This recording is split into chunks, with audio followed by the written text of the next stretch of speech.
Hi, everyone. Welcome to Art and Talk. Thank you so much for being with us today. I'm Leslie Sue, the host for Art and Talk.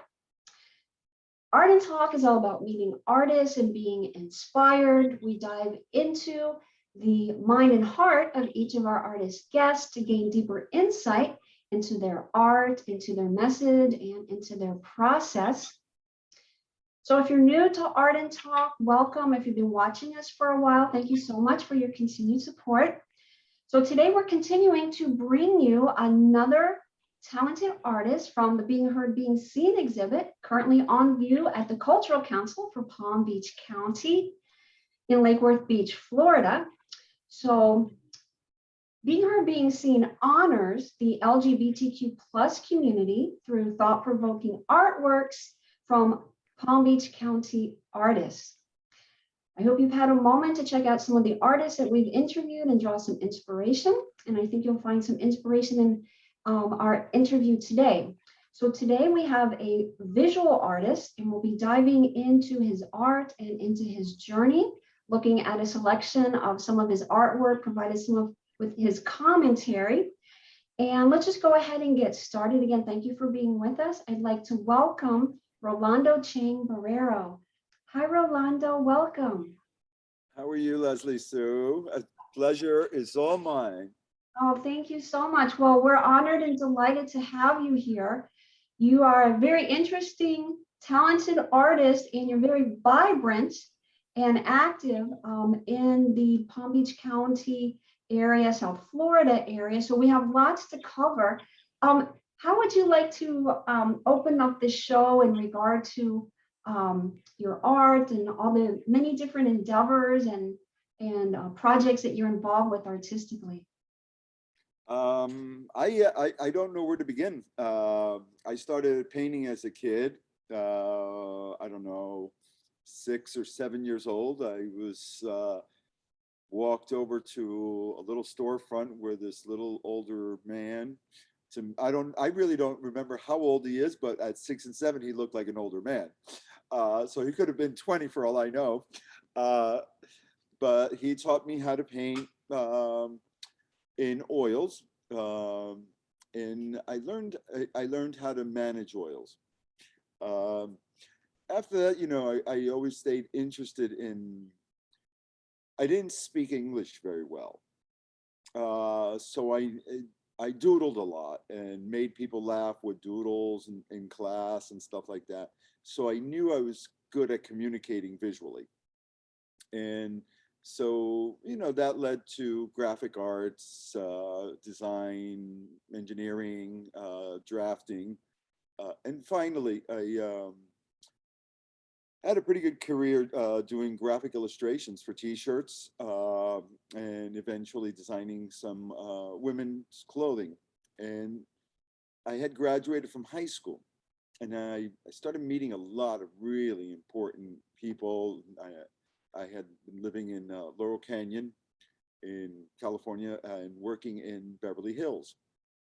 And I was like, oh my God, I have nothing in common with these people. I have no conversation. So I was like, maybe you should take a few of the shekels that you've earned and go to school.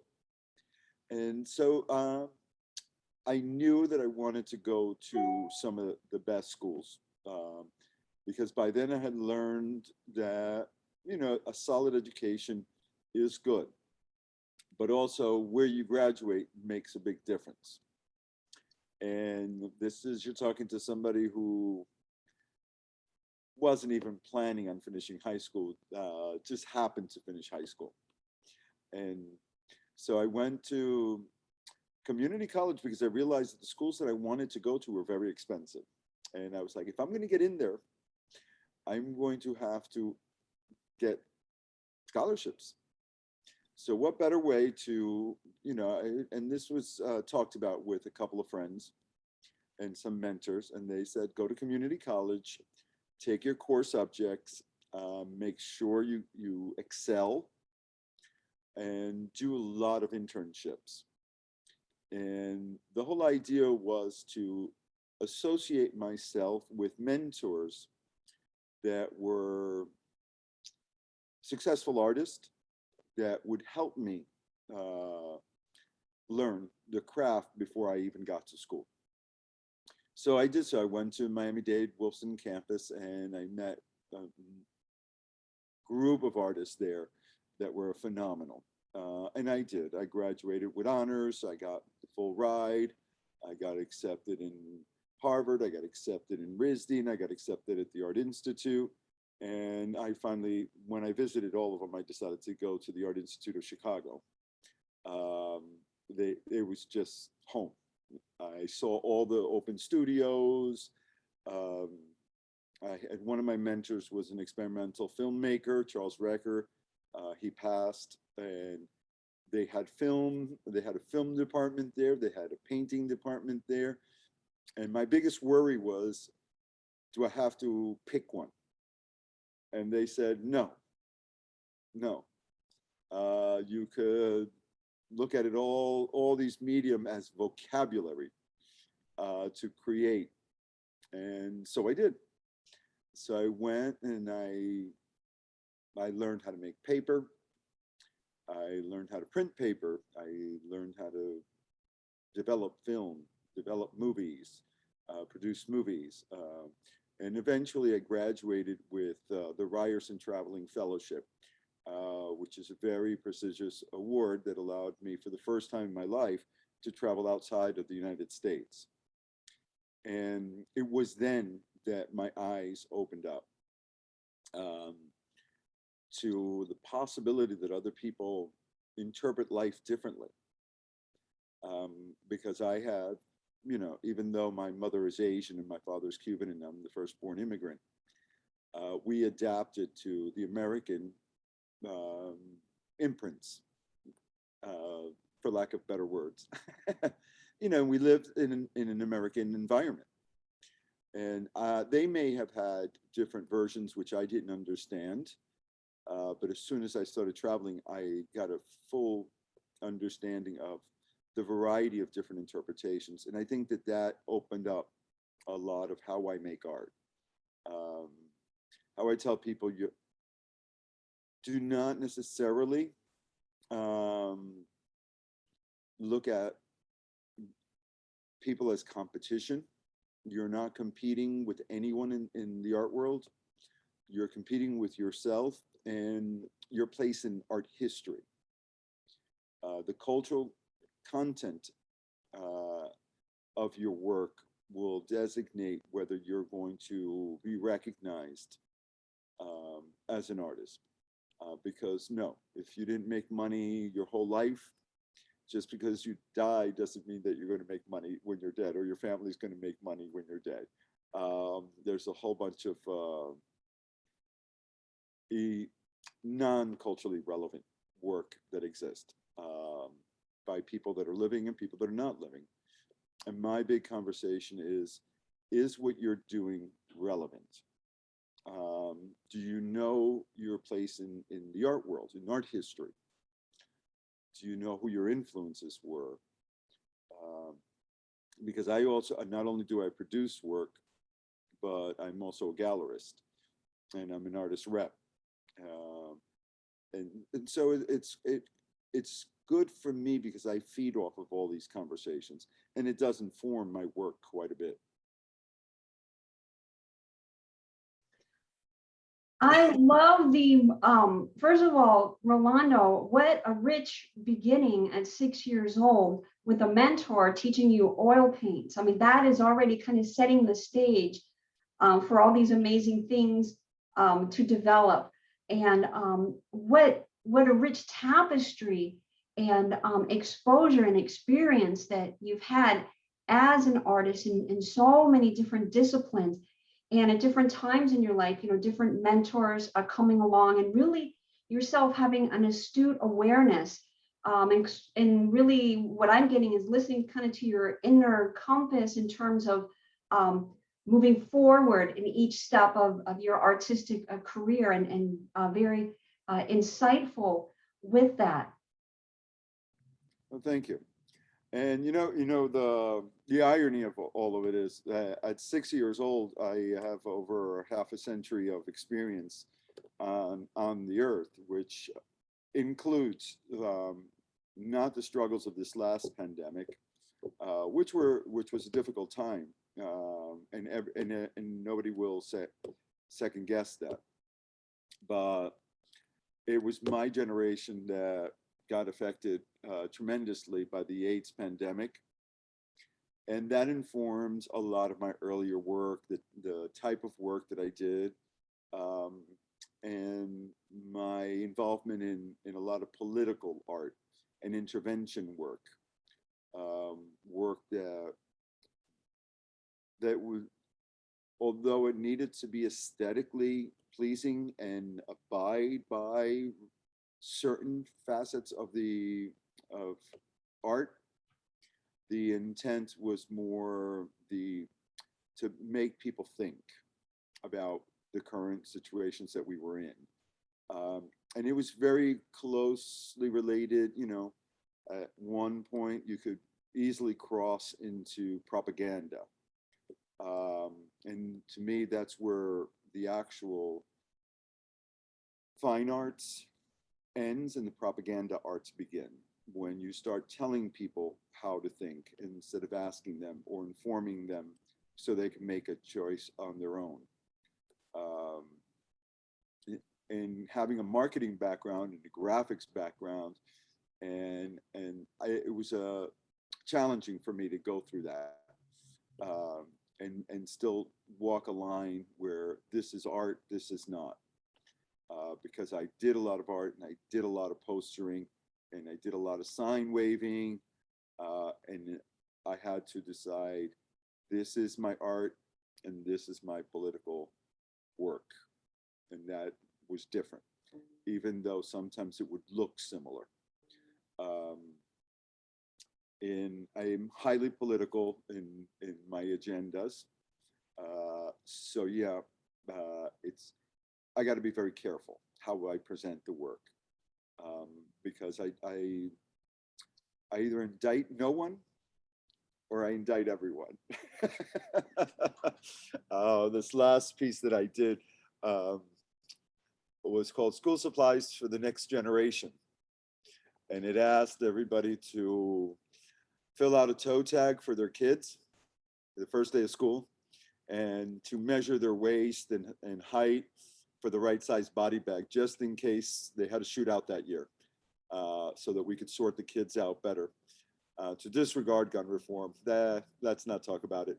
Let's just, prepare for it.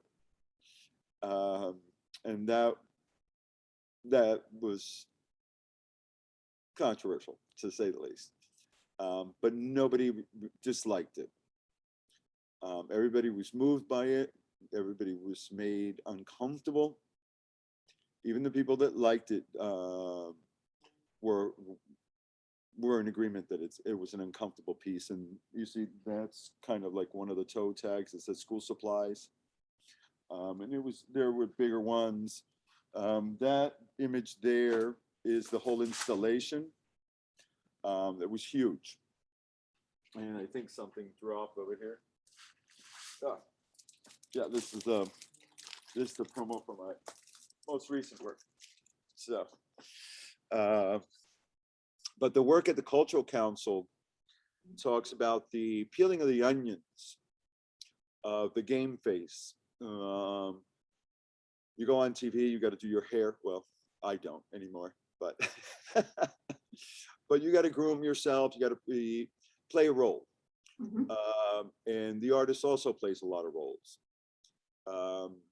Some adhere to the starving artists kind of thing, and they grow up being taught that that's what they're supposed to look like, or they're allowed to show up messy to events. Others won't. So it depends on the persona and the game face that you want to keep on, and then to maintain it is very difficult. Let's say you're working in a finance company. The president of the bank also has to play a role, and you don't want to know that he's nervous because his son is just got hit by a car. You want to know about how to invest your money. So he has to maintain a certain decorum.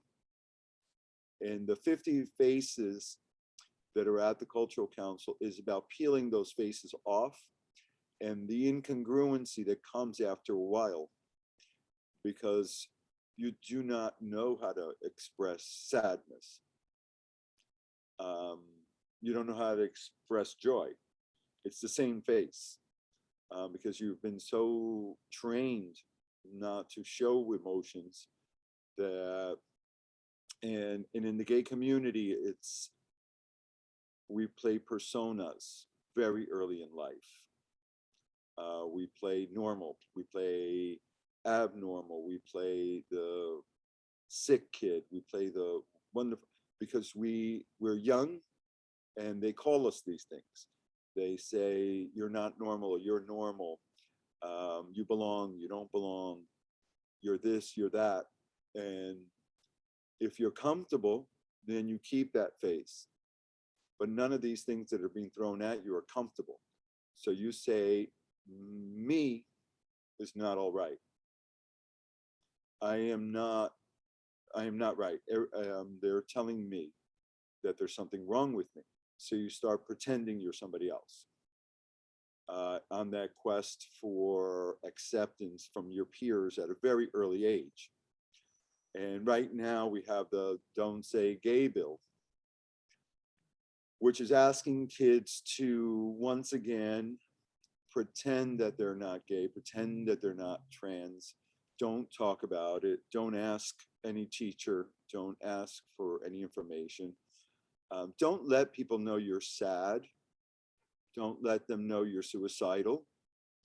Let them say, oh my God, where did that all come from? When you're hanging in a closet. And those are all dangerous things. And being that it's being heard, being seen exhibition, it is important that people know what to look for and what to hear for. Because it's not only in children, it goes into adulthood. Pull your boots up by the bootstraps, keep going, forge ahead, don't let them see you sweat. And people fall apart. And more critically, when the AIDS pandemic happened, there was no time to feel sad. Because as soon as one of your friends died, the next one died. And people were disenfranchised from their families. So we never had a burial. We never had the traditional mourning ceremonies, like the church, the wake, the burials.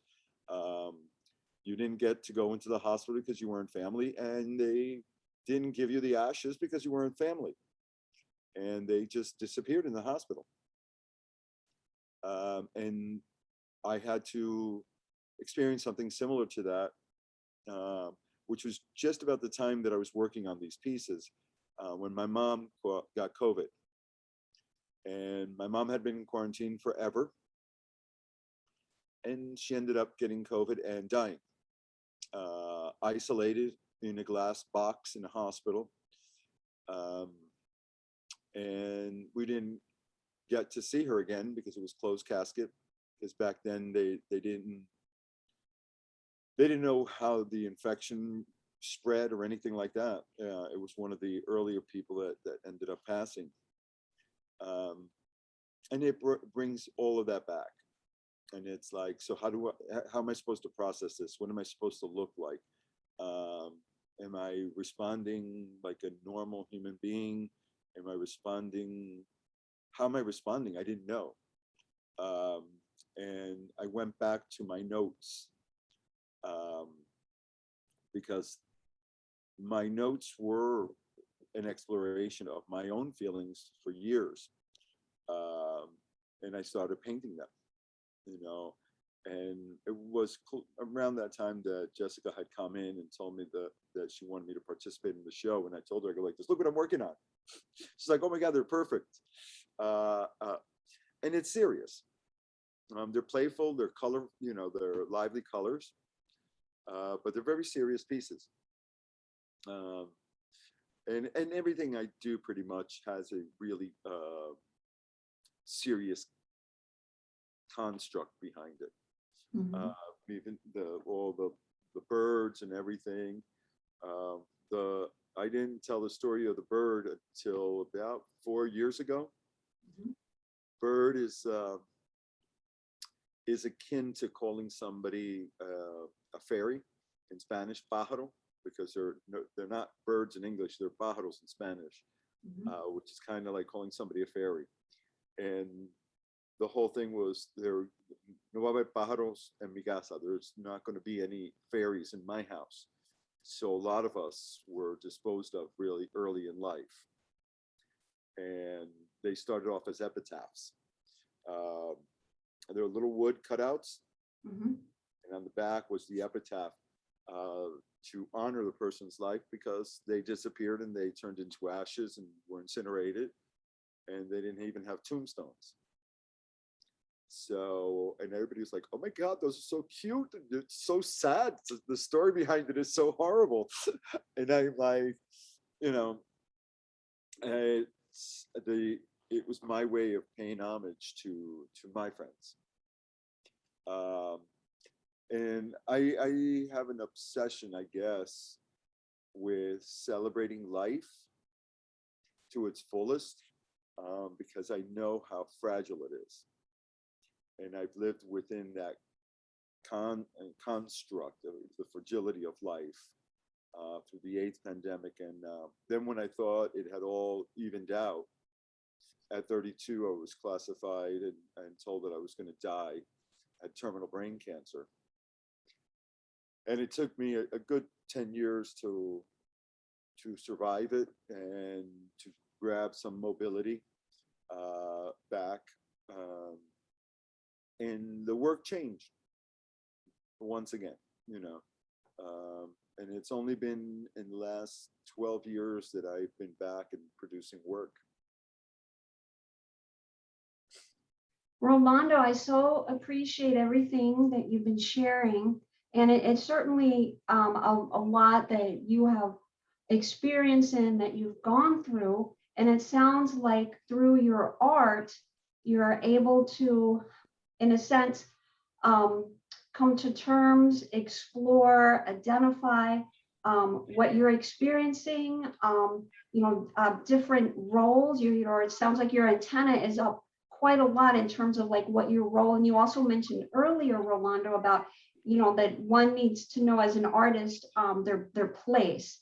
And then also getting into a lot of political and societal aspects through your art. And I found that interesting. So you also do some journaling because you were exploring a lot of different emotions. You're very much a deep thinker and experiencing all the things that you experience. I think, naturally, one is going to go within and, try to tap into, all these different emotions. And you're saying about the face and things you experienced starting, through childhood and with the AIDS pandemic, within the gay community, and then moving on to, the current pandemic. So you really presented a beautiful and authentic and true to what you've experienced yourself as an artist, and then how you bring this out in your artwork.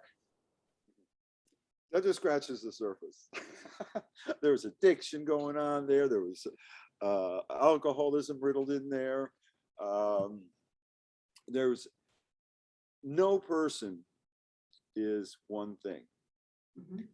No matter who you speak to, even my mother, who for all intents and purposes was a housewife. She was a mother, she was a housewife, she was somebody's wife, she was a grandmother, she was a shopper. There was a lot of aspects to that life.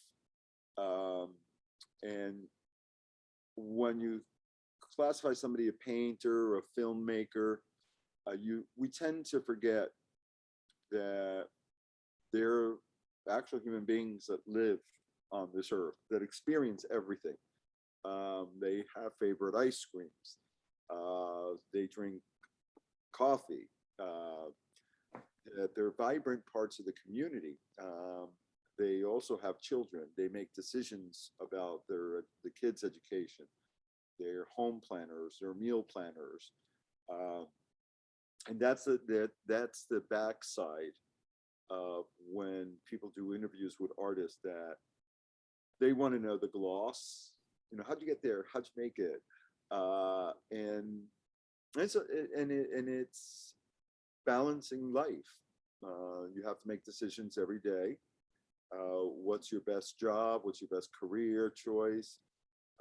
Can you afford better quality paint? Should you go back to drawing, which is a little bit less expensive?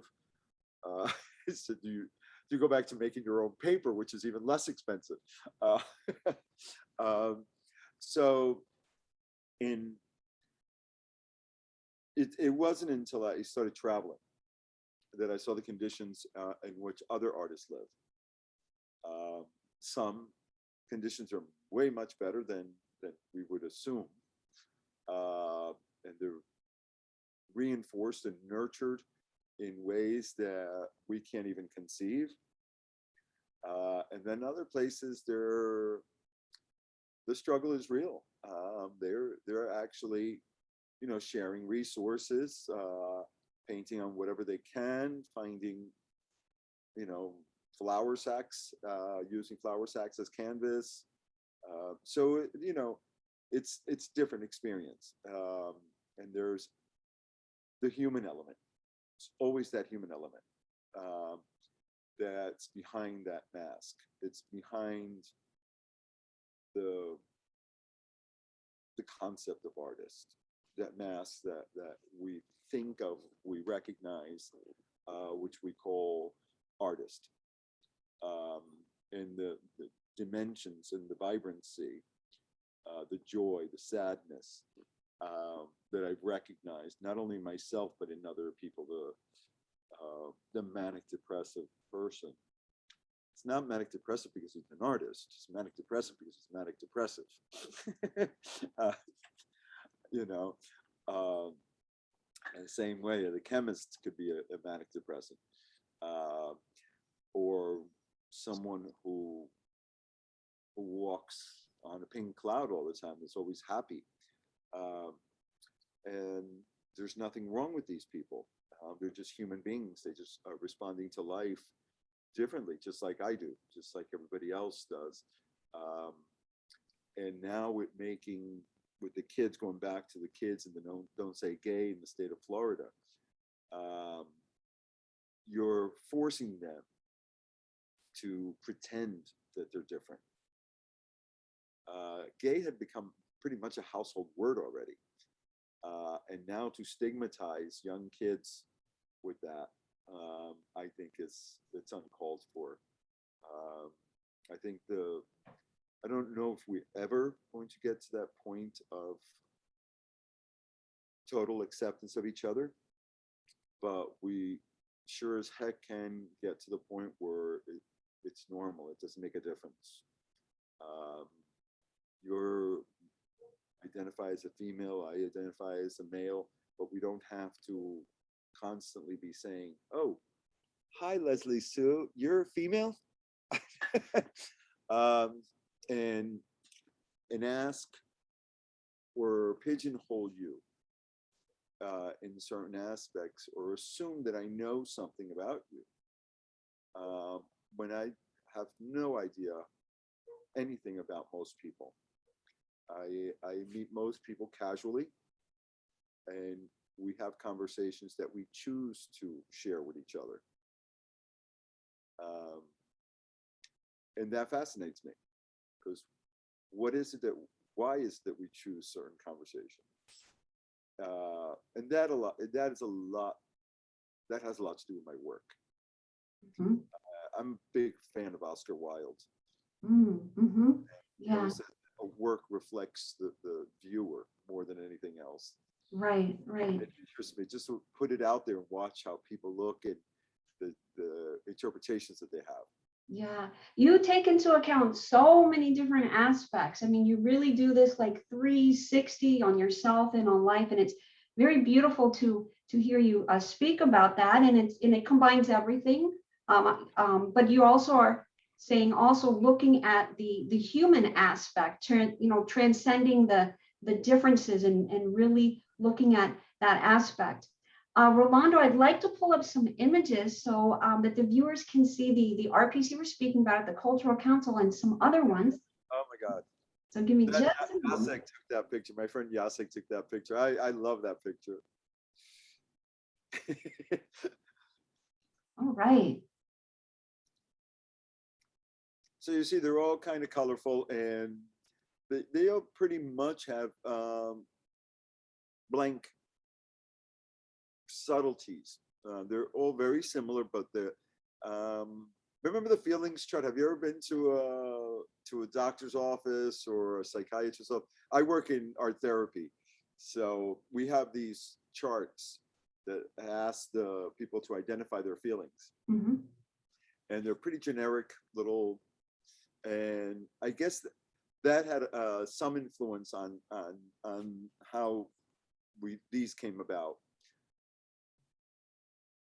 And Rolando, is the broader picture for you in at least this specific representation of emotions and the variety of them is for one to be guided through your artwork to a feeling or a sense of authenticity? Like, what are you really feeling? Like, in other words, getting in touch with that realness, that truthness. That seems to be an element that I'm getting from you. Is that kind of moving in the ballpark, so to speak? I just lost you. Hold on 1 second. Oh my God.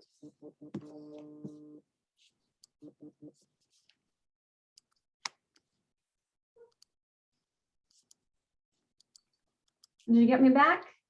There we go. Oh, okay, wonderful. They're all self-portraits. Mm-hmm. They're all self-portraits, and they're presented as self-portraits. And they invite you to look at the title and how the actual physical presentation of the crazy eyes, the sadness, the happiness, the smile, the color, and is it congruent with what you would interpret that feeling? Mm-hmm. And that it's meant to ask and question and give you time to reflect on how you would express that feeling. Mm-hmm. Right.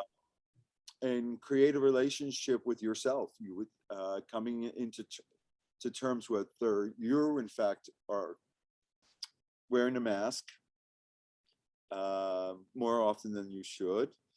Are you willing to let people know that part of you that feeling is referring to? Mm-hmm. Right. And this goes back, Rolando, to what you were saying before too, is that you really want people to think through your art, and that seems to be what you're conveying as well. Mm-hmm. Yeah. All right. So let's go ahead and let's move to the next one.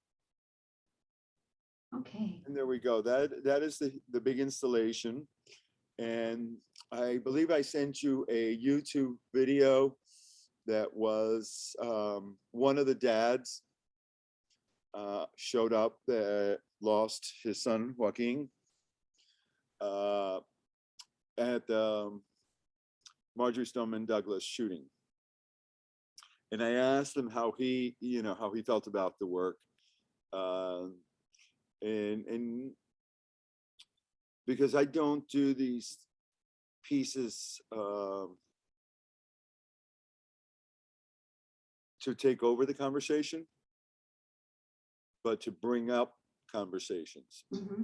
And I let him talk about the work and about his feelings. Mm-hmm. And it was very interesting. Some CNN in Español also did a review of it. Mm-hmm. And the lady who did the interview almost broke down on camera when she was because she was overly empathizing with it, which is something that most newscasters try not to do. They try to empathize a little bit, but she let it hit home, and it brought up memories of losses. And I was happy to see that she had that cathartic response to it.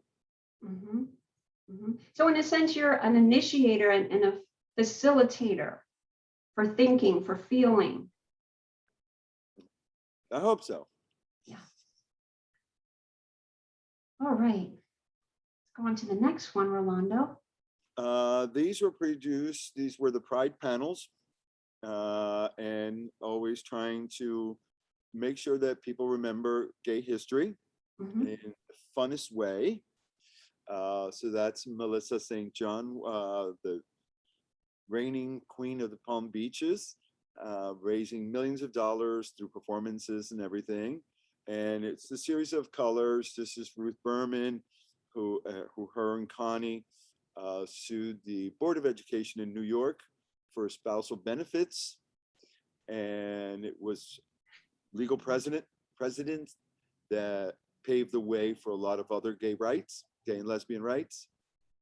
The other one is Carol Bloom Benowitz, a straight cisgender woman who started an organization called PFLAG for parents of gay and lesbian children mhm, to be able to meet and speak to each other because that was something that was missing, that type of support.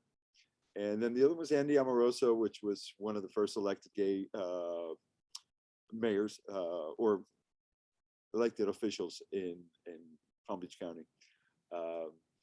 So that stands. I'm going to have another installation for Pride this year. This was actually facilitated through the Cultural Council and Compass Community Center. mhm, mhm. And what was the decision to have the portraits, Rolando, primarily, black and white, and then just having the solid color, well, the solid color in the background to represent the gay pride. But and so the portrait was just to kind of add that contrast, or what was your feeling?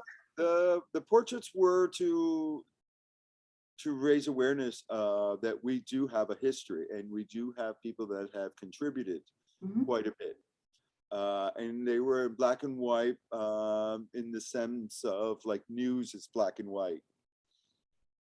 mhm, mhm. All right. I think we have one more to take a look at, Rolando. Okay. That is geomapping. Everybody was doing murals on walls and everything. And I was like, okay, how about having a geomap exhibition? And it was my first attempt at doing a mural on a flat roof. Mm, And this was a one-off. It took so much work to do that I was like, the whole idea was to do it on the rooftops of all the cultural centers, so that when they be geotagged from the satellite, that people could zoom in and see an image on the cultural building that would reflect the building. And that was during the first Spring Art Festival that I helped organize, which I think I sent you a link to it also, that I did my first piece. And it was the first time that we did big, giant metal containers. And we customized them, cutting them out with, plasma cutters, mhm. creating windows, building them and turning them into galleries and stuff. So it was fun because, people have been painting them all along, like train boxcars. But this was the first time in Palm Beach that we had actually brought about 30 of them down to turn them all into galleries and have a big art fair. Mhm. Yeah. So this was on top of one of the buildings near there. So it would be geotagged, and it worked. The satellite Wonderful. picked it up. Yeah, I love that. We have, before we wrap things up, Rolando, I'd like to show everyone, you have a homage to Picasso, Guernica, that you sent, that's on YouTube. So I'd like to show that, but before we show it, do you want to share anything about that? And then we'll. That was part of the Spring Art Festival, and that was one of the 40-foot containers and the image was plasma cut into it with plasma cutter, which is an electric form of cutting, kind of welding. So it eats the metal away and opens up grooves. So I had to be careful not to make a circle and the thing pop in. So I had to leave areas that were, but I needed to create spaces where people could see inside the space, because inside was art. It was going to be used as the gallery. Couldn't be too big because I didn't want rain coming into it. So it was good. It was interesting, and I grew up loving Picasso. I got to see Guernica when I was a kid, and so that just seemed like the right homage to do, because he's like probably one of the most important artists to me. Absolutely. All right, give me just a moment, and we're going to pull that up.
All right, fantastic.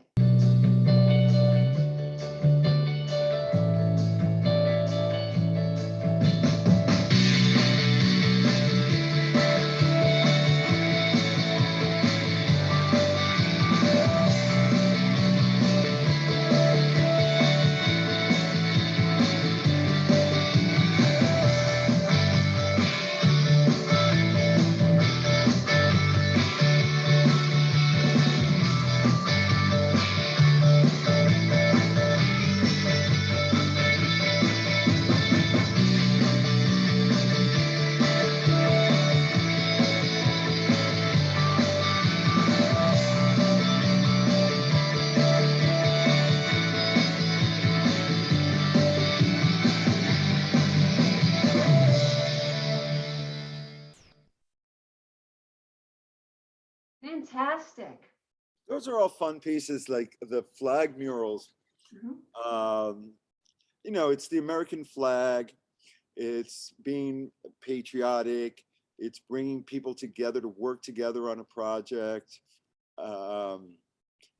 Because I know that a lot of artists like to work alone when they do these murals and stuff like that. I don't. I don't take ownership of them. I make them community events, so people could take ownership of them, and then they're vested a little bit in the artwork, in the mural. They also own it, and it creates that mosaic or that fiber that I believe this country is. Yeah, so well done, and I love your collaborative efforts, Rolando, and what you've done to kind of revitalize and bring life and art and history, to the community through many different efforts. We do need to move into closing the show out. I would love to know right now, currently, because you've given us such a beautiful, well-rounded feel for you, your art, your message, what's important to you. what's currently going on, and are there anything projected in the horizon that you can share with us in regard to your art and whatnot? Now that you mention it, yes, I have wonderful things coming up. Because how I said, as well as being an artist, and I'm currently exhibiting at the Cultural Council, where if this airs before or on April 2nd, I'm going to be doing a tour there. They could contact the Cultural Council to find out the exact time. I also have my debutante dresses, the collection of gowns, which I recognize for, and that is at the Hilton in Fort Lauderdale, and that should be going on for the next couple months. And here I have three amazing artists. One of them is from Mexico, Judy Milazzo.